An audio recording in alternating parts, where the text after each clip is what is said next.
국토교통부가 과열된 재건축 시장을 안정화하기 위해 완화했던 안전진단 기준을 강화했습니다. 구조 안전성 비중을 높여서 꼭 필요한 재건축만 진행할 방침인데요. 논란이 됐던 재건축 연장 역시 시장 상황을 보며 연장 여부를 검토하겠다고 밝혔습니다. 염현석 기자입니다.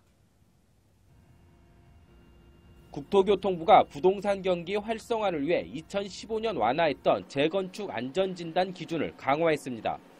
재건축 안전진단 기준 가운데 구조 안전성 비중을 기존 20%에서 50%로 올렸고 40%의 비중을 가지고 있던 주거 환경은 15%로 낮췄습니다.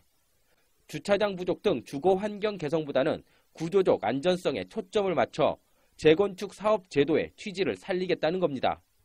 재건축 난립을 막기 위한 절차적인 방안도 마련됐습니다.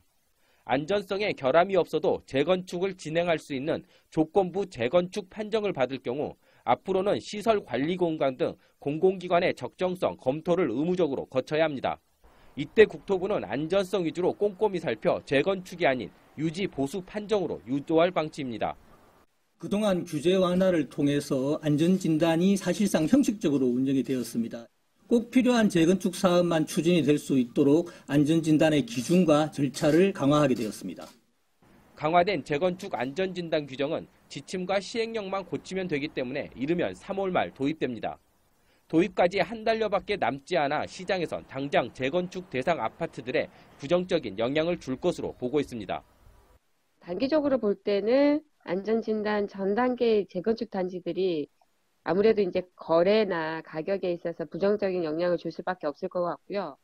하지만 재건축 수요가 줄어든 만큼 서울을 중심으로 아파트 가격이 더 오를 것이라는 분석이 나오고 있어 가격 변동을 예상하기 쉽지 않은 상황. 국토부는 재건축 시장을 면밀히 살펴 재건축 아파트들이 집값을 올리고 있다고 판단될 경우 시행령만 개정하면 시작할 수 있는 재건축 연한 연장도 고려하고 있다고 밝혔습니다. 머니투데이 방송 염현석입니다.